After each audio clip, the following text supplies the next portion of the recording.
Okay, we are live. Technology is working, which is quite exciting. Apart from the fact that my phone is also making noise. Thank you so much for joining us. If you're watching the live stream on social media, it's great to have you with us. And also, if you're listening back on podcast, great that you're here as well. For anyone who's watching live, feel free to ask any questions in the comments. It may take us a few seconds to answer as it's on Facebook, Twitter, YouTube, and Twitch. So we're going to have to scroll through everything, but hopefully it should be really exciting. It's been a hell of a week, safe to say, and I know that I'm still finding my feet and trying to work out the way forward.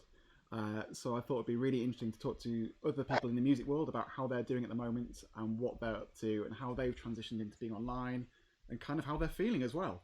So hopefully 3 times a week on a Monday, a Wednesday, and a Friday, there'll be some form of live chat, and then going out as a podcast afterwards, talking to some of the people that I know and some people I don't know about what they're up to. And I'm really excited because the first one, we're starting with one of my favourite people, who is the amazing Kimberley Wong. Hello, Kim. Hi guys. How are you doing? I'm okay. I'm okay. It's been an interesting week, like you said, but Yeah. everything is going well over here. I'm doing all my teaching online. So for me, life hasn't changed all that much other than I don't have to put on nice clothes on the bottom half of me. Yeah, jogging bottoms are the way forward, I'm guessing, for your teaching, or Pajama bottoms, jogging bottoms, anything. I only have to make this half presentable. presentable. So asking you to stand up now would be a really bad idea for embarrassing jogging Yeah, bottoms. and then for any teaching tools that I don't have in my near vicinity, I sort of have to Reach eke out out of the and frame slowly. always a small issue, but entertaining nonetheless. Have you managed to find your feet this week at all? Or are you feeling any better with how things currently are, or the general chaos? So online teaching for me hasn't been that different because I have always offered online lessons if you're ill or if you can't make it, so your car breaks down or you're in a different country. We've always done individual lessons online, and I actually have a student in Moscow who I've been teaching for I think 6 years now. She started in London, but when they moved back to Moscow, there weren't any Suzuki teachers out there or teachers that take children that young. So they asked if I would try it on Skype, and I thought, this isn't gonna work. How am I gonna do this? And she was really little and not the sort of kid that likes to stand still. And it took some trial and error, but it's been quite successful for a while. And she comes over, so about 3 times a year we'll get a week together, so I can see where the difference is between what I'm used to seeing on screen and what's coming back in real life. And I can see the difference in the sound that Skype likes to even out the sounds for us. But she has brilliant technique because I have to use my eyes a Yeah. lot. So that wasn't too difficult, but the group classes online, that was a whole new kettle of fish. I didn't even consider that it was going to be something we were going to do. I didn't think you could do that. And then I had a colleague who put it on Facebook who said, right, guys, what are we doing? Let's share our plans for online group lessons. And I went, What? that sounds absolutely terrifying. But yeah, then all these Facebook forums popped up for teachers about distance learning, with colleagues who are overseas who obviously went down into lockdown a few weeks before us. So they had all these tips of what they'd been doing, platforms they've been using. So I started trying Zoom, and it's been really fun. Yeah, Perfect. so It's great. It's probably you're in a lucky position that you've already experimented a bit before, and you're not having to go into the complete unknown of having to set up and working out what the technology is and all this side of things. absolutely. It's definitely different. For people who don't usually use the technology, I've had quite a few of my colleagues who are less tech savvy who've been really upset by the whole experience or just need a little bit. And it ranges from people who just need a little bit of talking through Yeah. to people who've been going, I really don't think I can do this. So it's been an interesting experience, I think, all round. Definitely. Well, one thing I'm quite curious to ask you actually. You're one of my oldest friends. I don't think I've actually ever put you on the spot before and asked what is it, or how would you define yourself, or what is it you do? Okay, so Potentially a polite way of saying I've not been paying attention and don't know. I know you don't pay attention to anything that I say. It's really obvious because you always do everything that I tell you not to do. Very true. So, I am a violinist, but I'm also a Suzuki Method violin teacher. So for those people who don't know what the Suzuki Method is, it's based on how children learn to speak. So we teach them from a younger age. You want parental involvement because your children wouldn't be speaking if you weren't helping them. We do a lot of thinking about the fact that they learn to speak quite proficiently before we ask them to do any reading. They practice every day when they're speaking. They don't sometimes speak one day and not speak the other day. They do a lot of speaking. They build it up in blocks so you don't forget any of the words that you started with. And you're listening a lot to all the people that are talking around you in your language. So we encourage a lot of listening to all classical, jazz, any type of music, really. But then specifically, we also have the CD, or, well, it used to be a tape in my day, actually, and of all the music on that you will be learning. So by the time that and you should listen to that beforehand. So by the time you come to learn that piece, you already know what it's meant to sound like. Just like with words, when you're little, you wouldn't usually, I mean, I come from an English-speaking household, and I didn't just come out speaking Spanish one day. It just sort of comes up with what you know, and it means that the kids self-correct as well, because they can tell when it doesn't sound right. And then obviously later, after they sort of got to sort of grade 2 sort of standard of playing, then we introduce the reading, and that makes sense to them because they already understand the language, as it were. And it's a nice way of doing it. The other thing that's important about Suzuki is the positivity of it all. It's a really positive way to learn. It's really based on positive feedback, and specific feedback. So even if something, you can totally change your mindset if you can think, well, actually, the way I laid out that project was actually really good. It's just that I could have went on the wrong path and took the wrong track on it. So that's what I do. I teach really little kids. I teach them for as long as I can. I teach adults. I do a mixture of Suzuki and traditional techniques later on. But yeah, I'm obviously a massive fan of the Suzuki Method. Definitely. Do you think it's a little bit easier teaching Suzuki Method over video calls because it is based on language rather than being more written down or something like that? That you have that element where you can fall back on your communication skills rather than being pointing at music and that side of things? I think the music thing is one thing. I mean, I do obviously, when you go further up, the kids are all learning by music anyway, and we're playing lots of other stuff. So, I mean, I don't know whether that necessarily makes that much difference after the first sort of bit, but I think the thing that makes it much easier is the parental involvement.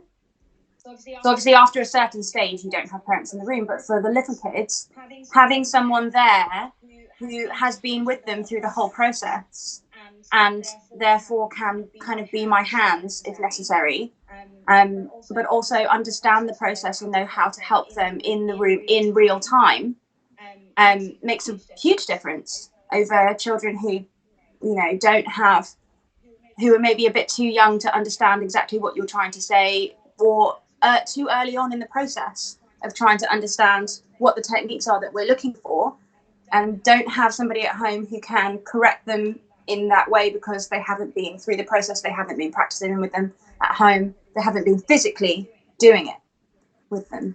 Yeah, it's certainly tricky then trying to replicate that, I guess, through technology. So what sort of key tips have you got that you've had already, you've either worked up yourself or people have given to you for teaching really well through video calls? Okay, so tips for other teachers would be make sure that you're really clear about what you want for the setup of your student. So I always send out a message that's really clear. It needs to be in good lighting. You want for the violin particularly, I want the camera to be around chest height if it's going to be at an angle, right? If it's going to be at an angle, because often you're leaning it against something. So if the camera is going to be at a slight angle pointing up, you need to be at chest height, so that I'm not just because often they'll try and put it below, and then I'm just looking up your nose, and at the bottom of your violin. So make sure that they are aware of these setup things first. Chest height, if it's on a tripod, more like chin height is really good. I want them to be standing far enough back from the camera that you can see the bottom of the bow when it's extended at this end, and the tip of the bow when it's extended at this end.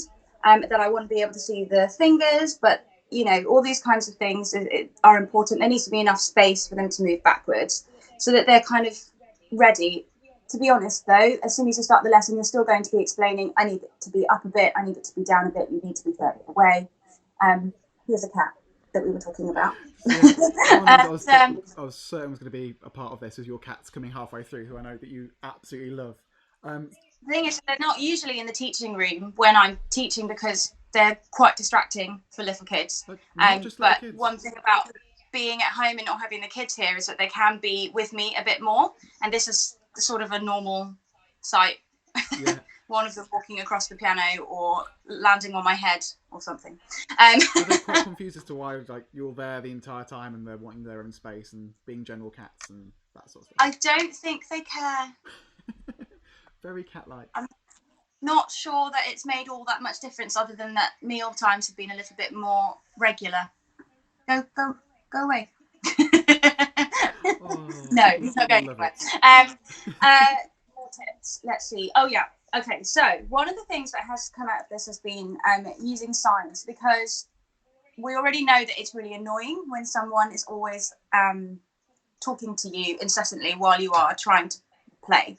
Someone's always telling you, bow hold, bow hold, bow hold. It's really annoying because you just want to get through the piece.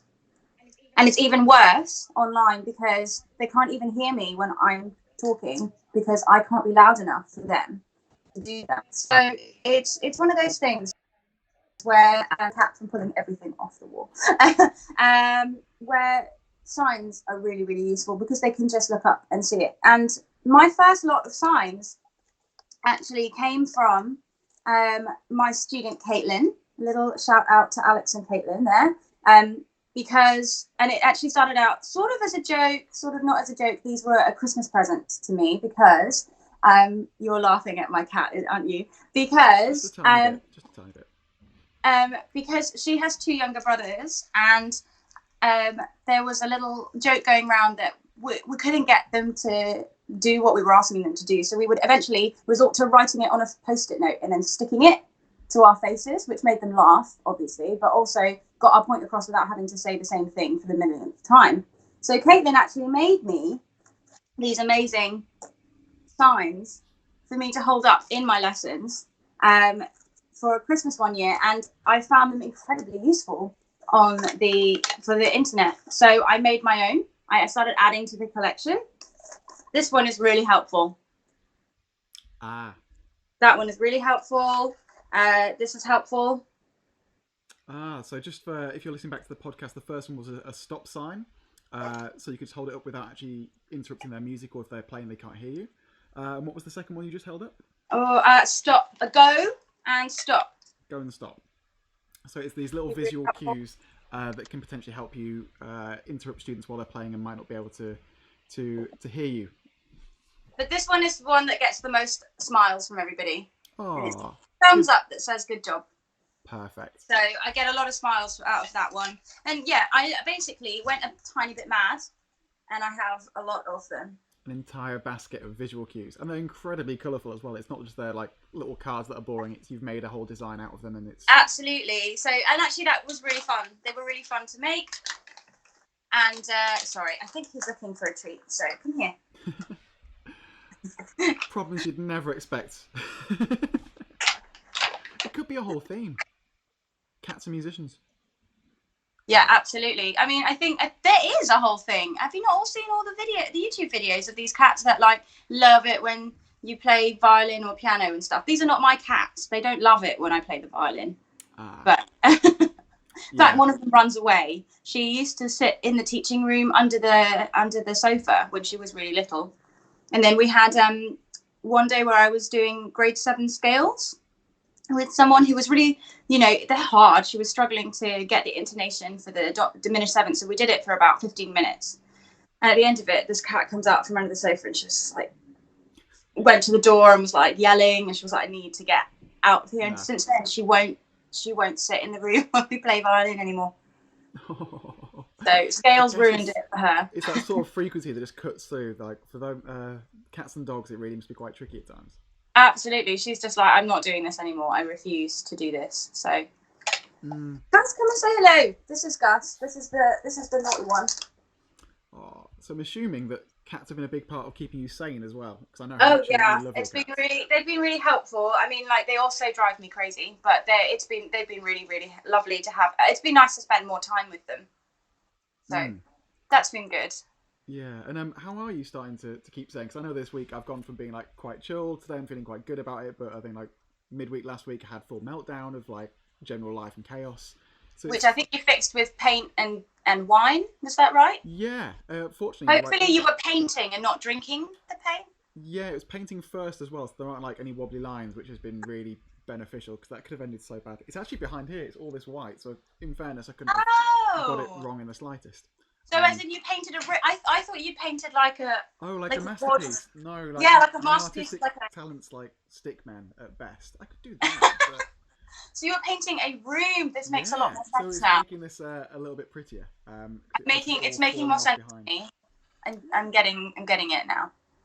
Yeah, it was a little bit more functional, so it was enjoyed that. But Okay. I know it's been like an up and down journey of how things are. So hello, Tail.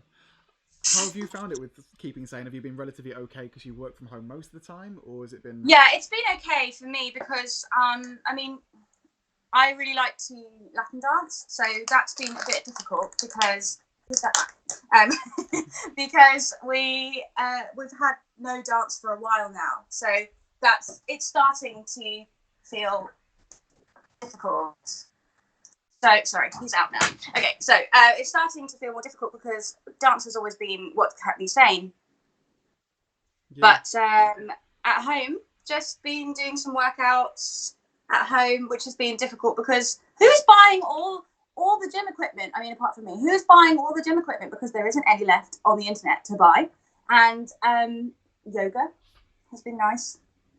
Oh, and I like crocheting. Sorry? I like crocheting, so I've been. I did not know you did that at all. Is that yeah, I'm a little granny. I love it. Yeah, it's been like strange thing what people have bought. And I know that when I've tried to get like a mobile phone holder or something, there's like most of Amazon's just now been sold out, and toilet paper as well, apparently. Well, I mean, because in this, nobody wants to die on the loo. It's a fair assessment. Like in an apocalypse, in an apocalypse, you don't want to die on the loo going, we're out of bog roll. Like, it's just not a thing. Yeah. So definite priorities in there. But I think it's going to be interesting over the next 3 weeks because I'm technically on Easter holidays. I think I will probably be working more than I normally would. Yeah. But it's going to be interesting because I had loads of plans for the Easter holidays. We had a big Suzuki concert planned for the Royal Albert Hall, which is obviously no longer happening, which is really sad. But hopefully will happen when we can restart life again. Yeah. Are you planning to do anything different for it, like a sort of digital hangout or anything, or is it just that you're having to completely postpone? I think we are completely postponing at this point, but there's so many cool things that are happening. One of the nice things about Suzuki is that we all learn the same pieces, right? So a lot of my colleagues have been putting online like a play together of book one, and anybody can just sort of like tune in, and it's coming on different platforms. And there have been so many cool little concerts happening. I tried a concert the other day on Zoom in one of my group classes. And that was really fun because actually each person can play, but then everybody can type in nice comments while they're playing, which is really lovely. So I'm planning a bigger one for this. Usually we do a big summer concert, everyone gets dressed up, everybody plays, it's like a whole day event. So this year we'll probably do this the same thing, but on Zoom. You know, there'll be parameters like when you play, all your family that are in the house have to be there to watch you. You have to get dressed up. I'll do a proper program, so you know what order you're going in, and you know we'll have an interval and things like that. And I think it will be lovely. Oh, that's a really nice way of doing it. Again, it sort of replicates what's been there before, which is, I think the hardest part about this is making sure normality feels like it continues. And when I've had Suzuki's such a such nice messages from parents that I've been teaching saying, you know, thank you for making it something feel normal, because I think people are really struggling. We had a parents Zoom support group on Sunday just to check in, because it can feel really lonely, and the messages we were getting back is that it's just really hard to parent and work and homeschool all at the same time. Yeah. So, you know, big shout out to all the parents out there, because, you know, I don't know how you're doing it. It's fun, doing an amazing job. Totally. And especially when you think that the logistics of having to organise your child through this situation are hard enough, sort of a standalone, then homeschooling and then everything on top. There's so much. Absolutely. There's so much to keep track of, and also if one of you has to be in isolation from the rest of everybody else because you've come down with symptoms, then it's really hard. I think hats off to everybody who's doing this at home, because it's really must be quite a feat. Definitely. So what sort of challenges do you have on the horizon of how your teaching is going to continue? Are there anything that you're slightly aware is going to be an issue for you, or might be difficult, or is it just more carrying on with the same momentum of doing things online now? I think there's going to be certain issues, like, I mean, practical ones, like if you've broken a string, or if the violin is, I mean, everybody in my studio kind of knows how to tune, or I can talk you through it slowly. But if it's a really big thing, like the string has snapped, or it's really, the whole violin is now out of tune, which is possible in this weather, which is so changeable right now, that's going to be more of a problem, because how can I do that across the screen? Or if someone breaks their violin, I think that, or bow, that's going to be quite an issue. I've had colleagues say that they've had people put the violin in the lift at the bottom, send it up, and you're at the top of the lift, and then you tune it, and then you send it back down. So that's a nice way of doing it. That's one way of doing it. Other challenges, I think there's going to be a big amount of people who are really affected financially by this whole situation. So it's going to be a case of how can we make sure that everybody can continue with their music education whilst being able to feed yourself. So obviously I would love to offer all my lessons for free, but obviously I also have to pay my bills. So it's going to be a case of case by case, making sure that nobody's left behind, everybody's looked after, and more just trying to make sure that there's a communication open, that the kids feel that it's still something that's fun. It's hard when they don't get to play with each other, but they love it on Zoom. You just see them all waving at each other. It's really sweet. It's really nice.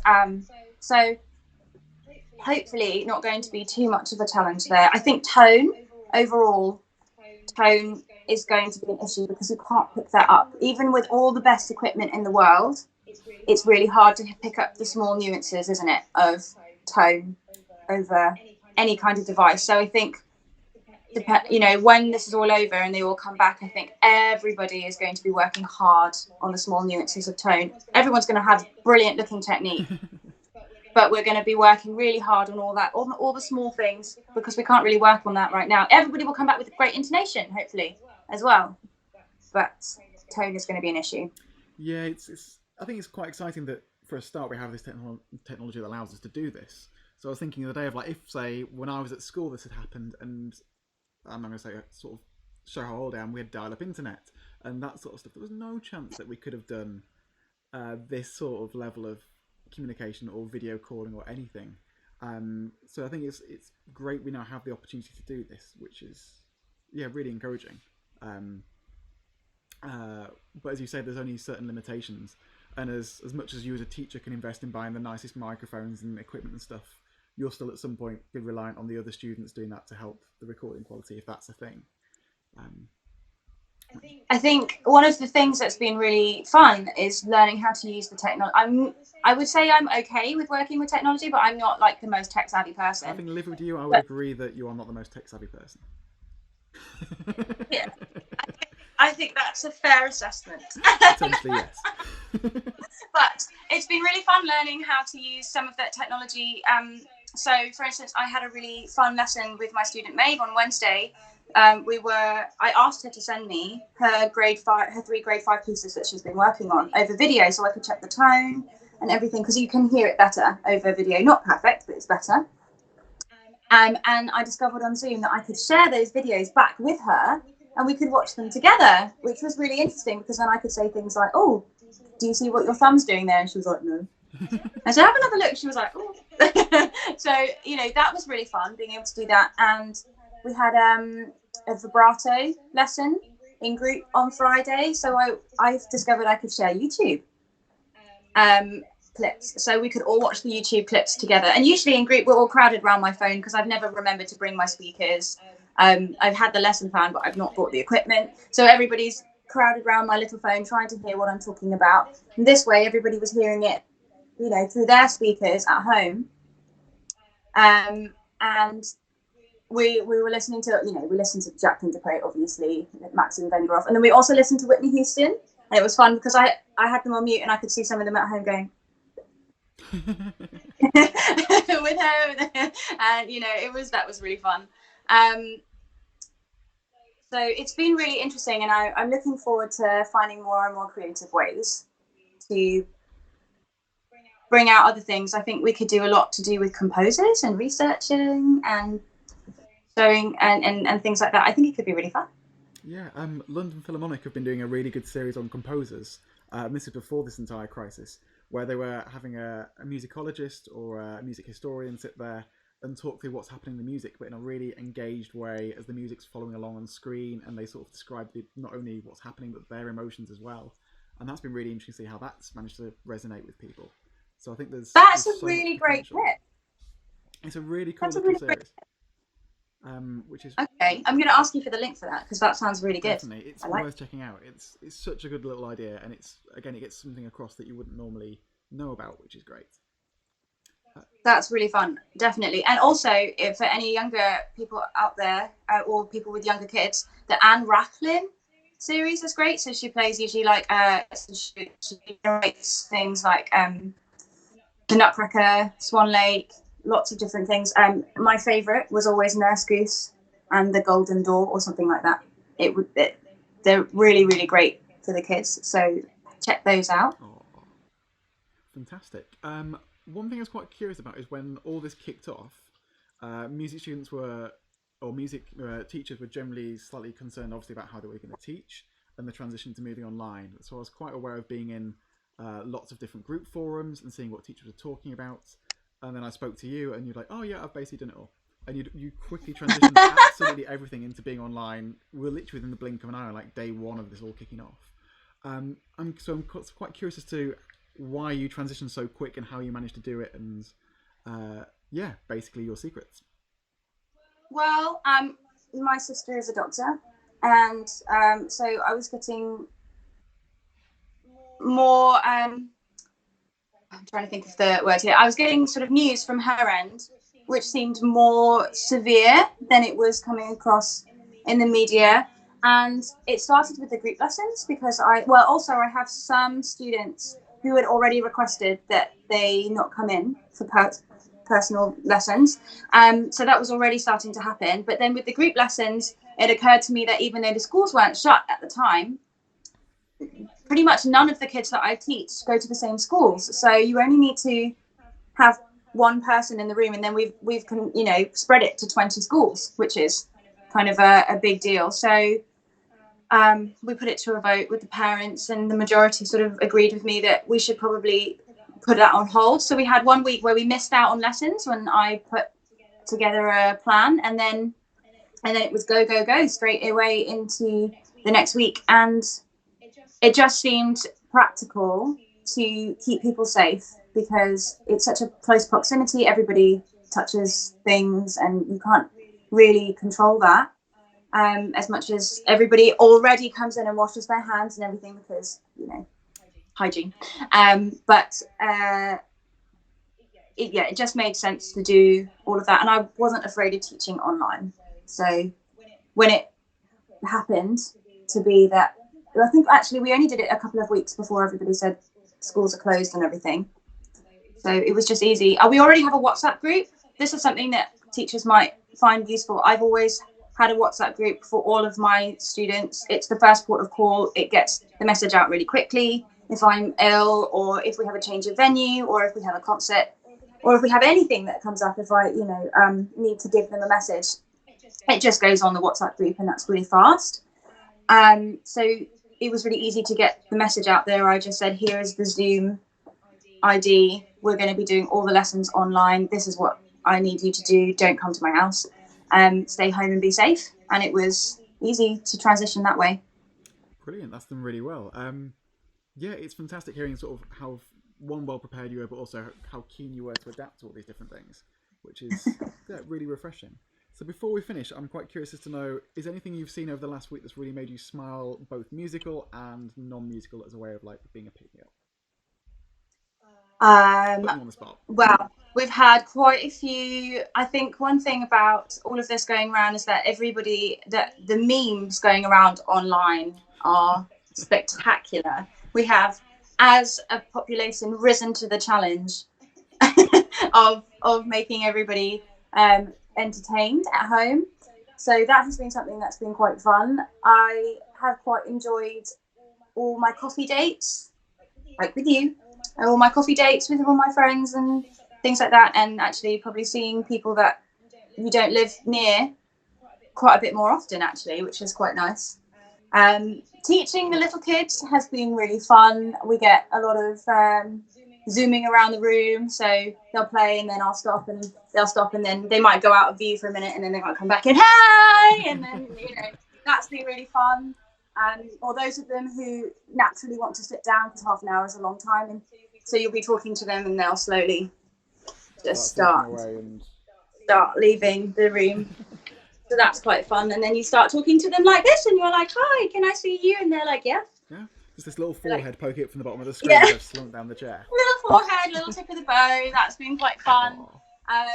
Yeah, so I think actually just being able to still see my students' faces and have fun with them has been really a highlight. I miss seeing them, obviously, in person. The connection is still there, so that's been really nice. Obviously, seeing your face is always nice too. Extra brownie points. Extra brownie points. I have to say it, don't I? Because we're live on it. Actually obliged. It's now a thing. I know, like tick. I've done it now. Are you happy? I'm very proud of you. It needs to be done. Oh well. What about you? What have you been doing? What have you done? What have you seen that's made you smile? I'm not sure if it's like specific things, but I recently got a small dog who is amazing called Tilly, who, despite climbing all over me while I was working out this morning and being quite annoying, it's been really good to go out with her in responsible ways and actually want some fresh air, but something that's energetic and has no idea of what's going on. So that's been really nice. Oh, she sounds brilliant. I love that. She's an absolute furball. It's great. And then musically, bizarrely, I've been listening to a lot of non-classical music, which probably isn't great for this podcast. But I've been listening to lots of Jamiroquai and funk and happy music and that sort of stuff. And that's really been a nice little pick-me-up. And I used to be really into that and sort of haven't listened to it for a while. So it's been quite nice to reconnect and do that. And apparently drunk painting as well of walls. Drunk painting. But that's just your usual Saturday night, so that's fine. Definitely. As you say, it's strange because like yourself, I work at home 99% of the time anyway. So apart from the odd little bit of freedom, it doesn't feel hugely different. Which maybe doesn't say great things about my exciting Friday nights, but it's, I'll keep quiet on that one. He does loads of exciting things on Friday nights. Oh yeah, definitely. Always doing exciting things.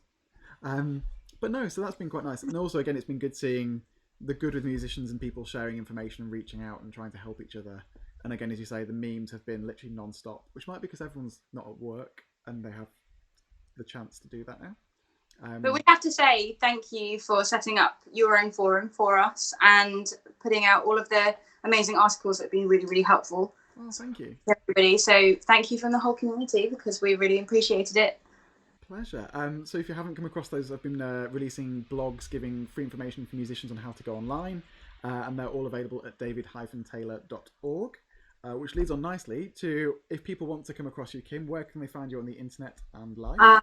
Probably the best place. I do have a website, but I haven't done anything with it, so it's really bare. I have, so probably the best way to get in touch with me is through my Facebook page, Kimberley Wong Violin Studio. Or if you don't have Facebook and you'd like to email me, I'm on Kimberley Wong at kimsuzuki.com. I had to think about that. Wow. You almost forgot your own email address. I know. It shows how many times I email myself, isn't it? I know. Well, sometimes it's the only way to get an expert opinion. So how often do you email yourself, David? Well, I'm in a different situation where it's just going to come back with a weird answer, so I don't do it very often. But no, well, thank you so much for coming on. It's nice to actually chat and have a random ramble, which is really great. fun. And yeah, I'm not entirely sure how to end this. I haven't really planned it. So thank you very much for having a little chat. This is, again, very organised and very official. Yeah. And hope you have a good day. I'll end it for you then. Thanks for joining us today. Don't forget to join David again on Friday for his next podcast. That's what I was meant to do. So on Friday, thank you.